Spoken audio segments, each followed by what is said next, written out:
नमस्ते।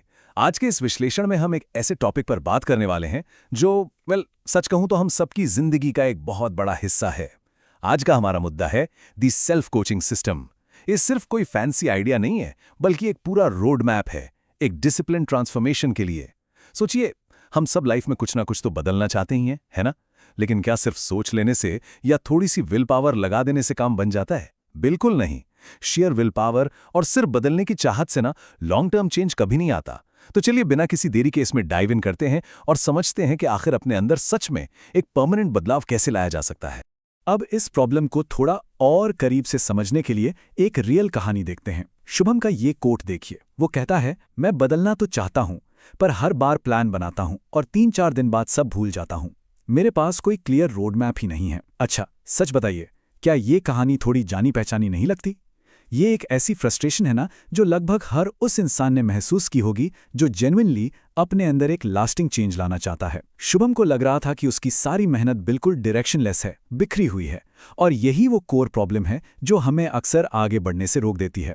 तो यहां से आता है हमारा पहला बड़ा concept, section 1, the illusion of will power. ये सेक्शन हमें इस बात का एहसास दिलाता है कि क्यों सिर्फ अच्छी इंटेंशंस रखना काफी नहीं होता। बिना किसी प्रॉपर्ली स्ट्रक्चर्ड फ्रेमवर्क के आपकी बेस्ट से बेस्ट प्लानिंग भी एंड में फेल हो ही जाती है। ये बात और भी क्लियर हो जाती है जब हम शुभम के इन स्कैटर्ड एफर्ट्स पर ध्यान देते हैं। मतलब बिखरे हुए प्रयास। कभी बिना सोचे समझे डायरेक्शनलेस प्लानिंग कर ली, कभी अचानक से रैंडम जर्नलिंग सेशंस करने लग गए, फिर ब्रीदिंग एक्सरसाइजेस शुरू की, पर वो भी इनकंसिस्टेंट। और सबसे बड़ी बात, सिर्फ 3-4 दिन में ही अपने खुद के सेट किए हुए गोल्स को बिल्कुल भूल जाना। शुभम को अचानक से रियलाइज हुआ कि वेट अ मिनट, ये सब क्या हो रहा है? ये छोटी छोटी बिखरी हुई चीजें तो उसे कहीं नहीं ले जा रही हैं। उसकी सारी एनर्जी बस वेस्ट हो रही थी। और इसी गहरे रियलाइजेशन ने उसे अपने मेंटर के पास जाने पर मजबूर किया, ये पता लगाने के लिए कि आखिर इस सेल्फ कोचिंग का सही तरीका होता क्या है। और तब उसके मेंटोर ने इंट्रोड्यूस किया section 2, the 5 step coaching system. जब शुभम ने अपनी सारी प्रॉब्लम मेंटोर को बताई तो उसे एक बहुत बड़ी बात समझ आई। खुद को कोच करना कोई अचानक होने वाला चमत्कार नहीं है, बल्कि एक बहुत ही हाईली स्ट्रक्चर्ड और डेलिब्रेट प्रोसेस है। तो चलिए देखते हैं कि यह सिस्टम आखिर काम कैसे करता है। ये 5 स्टेप्स हैं जो एक बिल्कुल लॉजिकल और एक्शनेबल फ्लो बनाते हैं। Step 1, identify. सबसे पहले अपनी प्रॉब्लम और उसके पैटर्न को एकदम क्लियरली पहचानना होता है। फिर आता है स्टेप 2, ऑब्जर्व। अपने ही पैटर्न को दूर से देखना, और वो भी बिना किसी जजमेंट के। Step 3, intervene. यहां से असल एक्शन शुरू होता है। पुराने पैटर्न्स को तोड़कर नए थॉट्स और बिहेवियर्स को लाइफ में इंट्रोड्यूस करना। उसके बाद स्टेप 4, प्रैक्टिस। इन नए बिहेवियर्स की हर रोज प्रैक्टिस करना विदाउट फेल। और finally step 5, review and adjust. हर हफ्ते अपनी प्रोग्रेस को इवैल्यूएट कीजिए और जहां जरूरत हो उसमें बदलाव कीजिए। देखा जाए तो ये एक बहुत ही perfect step by step road map है। लेकिन एक सेकंड, इस रोड मैप के साथ एक बहुत ही जोरदार रियलिटी चेक भी जुड़ा हुआ है। मेंटर ने शुभम को एकदम साफ शब्दों में समझाया, मैं तुम्हारा कोच जरूर हूं, लेकिन असली काम तुम्हें खुद करना होगा। मैं सिर्फ रोड मैप दे सकता हूं। ये ना इस पूरे विश्लेषण की सबसे इंपॉर्टेंट लाइन है। एक सिस्टम, एक प्लान या एक मेंटर, ये सब आपको सिर्फ रास्ता दिखा सकते हैं, पर उस रास्ते पर चलना, उस रोड मैप को पूरी मेहनत से एग्जीक्यूट करना, वो रिस्पॉन्सिबिलिटी हमेशा और हमेशा इंडिविजुअल की ही होती है। आगे बढ़ते हैं सेक्शन 3 की तरफ, रियल वर्ल्ड इम्प्लीमेंटेशन।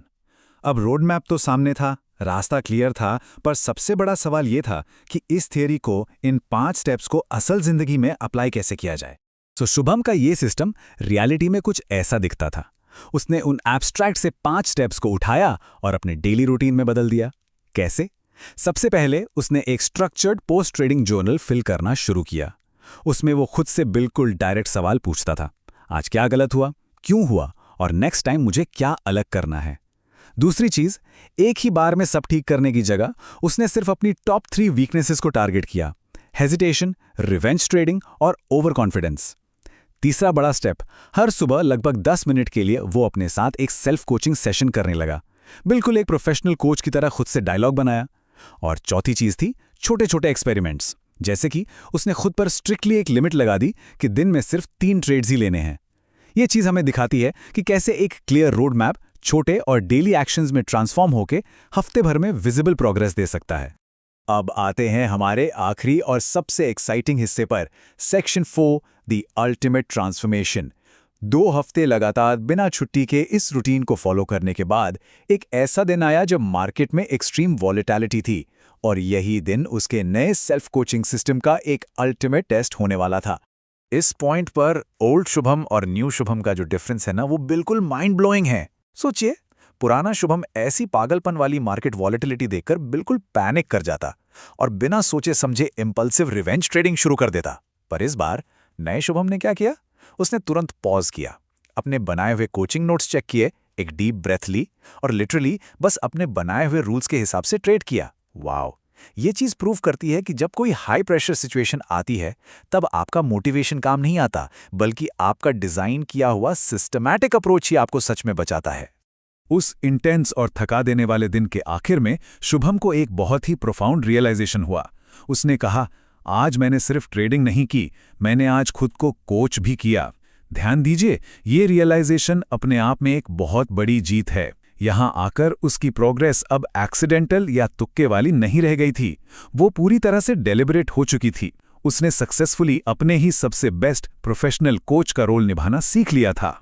तो इस पूरे विश्लेषण का सबसे बड़ा टेकअवे यही है, जो लोग सिर्फ इम्प्रूव करने की इच्छा रखते हैं और जो लोग सच में इम्प्रूव करते हैं, उनके बीच का इकलौता फर्क है एक प्रॉपर कोचिंग प्रोसेस का होना।